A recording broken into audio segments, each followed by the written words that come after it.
Gavin Wax, I was going to say of the New York Young Republican Club fame, but he is to be entitled as the president there.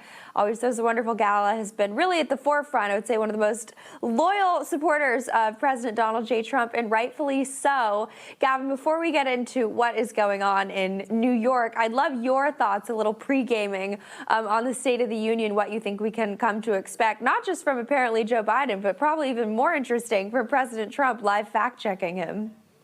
Well, Natalie, thank you for having me on, and thank you for that great introduction. As far as tonight's State of the Union speech, I mean, I think it's going to be a surreal moment. I think the decline of America and the weaknesses of this current regime are going to be on full display with President Biden giving blathering remarks, most likely stumbling over his notes. I don't know what cocktail of drugs they're going to be pumping him on to keep him going, but I don't know if it's actually going to work. I'm sure we'll have a few gaffes. I'm sure we'll have a few funny but sad moments at the same time. And I'm sure all the world will be watching as they see the American president is completely out of his league in terms of competency, in terms of his mental state, and in terms of his ability to do the job. And I think President Trump is doing a brilliant move tonight by giving a live response to this speech. I think it goes to show how, on top of things he is, and how willing he is now to pivot to the general, go on the offensive, get aggressive, and go right after Biden, who up until this time was basically shielded by the Nikki Bird brains of the world from this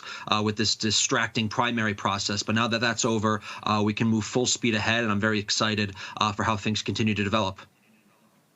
So I wanted to have you on today because of what was going on in New York. I was watching MSNBC this morning, and they basically did this whole hour-long package where they brought on guest after guest after guest to try to be like, it's actually the Democrats who are tough on crime. And when Republicans try to counter government weaponization, that's actually just, Republican speak for wanting to be more open to soft on crime policies. And we're actually the ones who are responsible for, boosting cartel profits because we somehow, Mike Johnson managed to get, a negligible 6% cut of the FBI, right? It's just absolute ridiculous talk.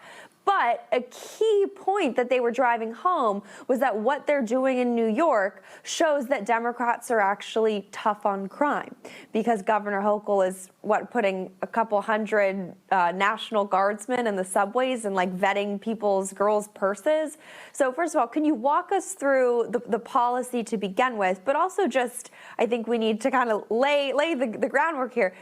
Democrats are not tough on crime, and just because one governor in one state is, checking purses of young girls on the subway that she can't even protect from illegal migrants, it doesn't mean that you guys are tough on crime. So just walk us through the ridiculousness of what is going on in New York right now. Well, Natalie, I couldn't agree with you more. I mean, this is all a total charade. You said go through the policy. I don't really think there is a policy to go through. This is pure political theater that they're engaged with. They understand that crime is on the rise. I mean, I think the numbers are shocking, and they've been steady over the years. I think year over year, it's up almost 23% just in the subway alone. I think it's 50% month over month. And of course, this is following a trend line that's been going on for some years now, where crime, including violent crime, major crime, has been going up across the city. Subways or not, it's obviously been, impacted, especially by this new migrant crisis. But all of this is because of a lack of commitment, a lack of effort, a lack of interest in the monopolistic Democrat Party's control over New York City and New York State. They don't care about crime. They welcome crime. They don't care about victims of crime. They don't care about quality of life.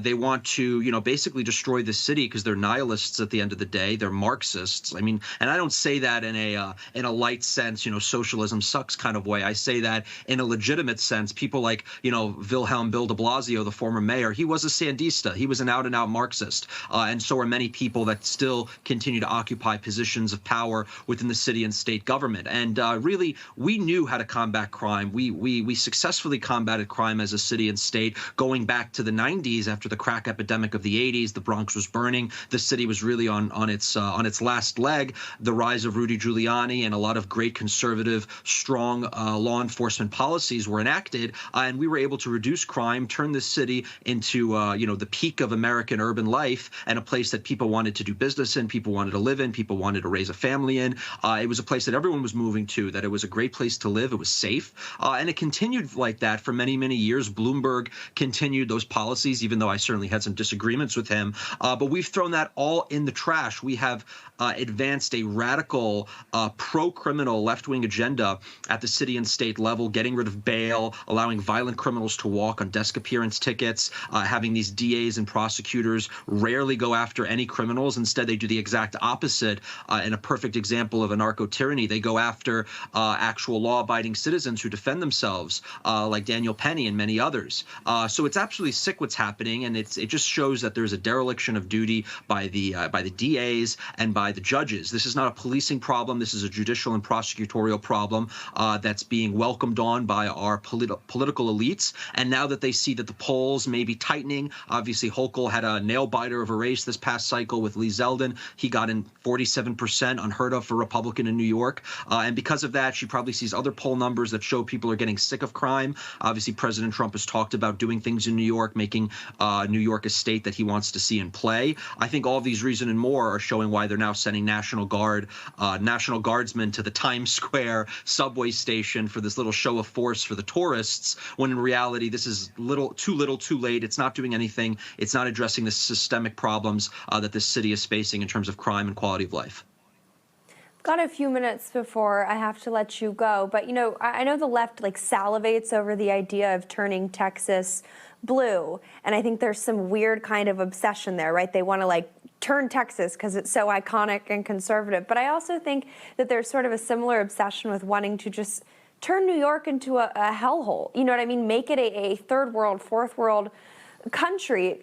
In your opinion, living there, leading the club, do you think it's fair to say that the policies that they're pursuing, it's not a result of incompetence, but it is a result of intentionality to really turn New York into a city that is unrecognizable from what it used to be in its, Giuliani heydays? Absolutely. Look, I certainly think there's incompetence all around, but I do think there's a degree of this being premeditated, this being planned, this is being pushed forward. And look, I've been in New York my whole life. I grew up here, I went to school here, I work here, I live here in Manhattan, and I've seen this is a tangible, visceral issue. We've seen the homelessness spike, we've seen the trash, we've seen the crime, we've seen the drugs. I mean, neighborhoods that were once considered nice and great places to live are now on a decline. But this is a story that's not just in New York, it's being replicated across the country, across urban America. You see it in Washington, D.C., you see it in Chicago, you see it in San Francisco. The great American cities are on a decline, and really cities are in many ways the center of our civilization, of Western civilization. They're what we should be showing off. They show our culture, they show our financial prowess, they show all the strengths of a country in many ways in a real, in-your-face type of way. And their decline is almost like a propaganda tool for those that hate the West, for those who hate our country, for those who want to see it decline.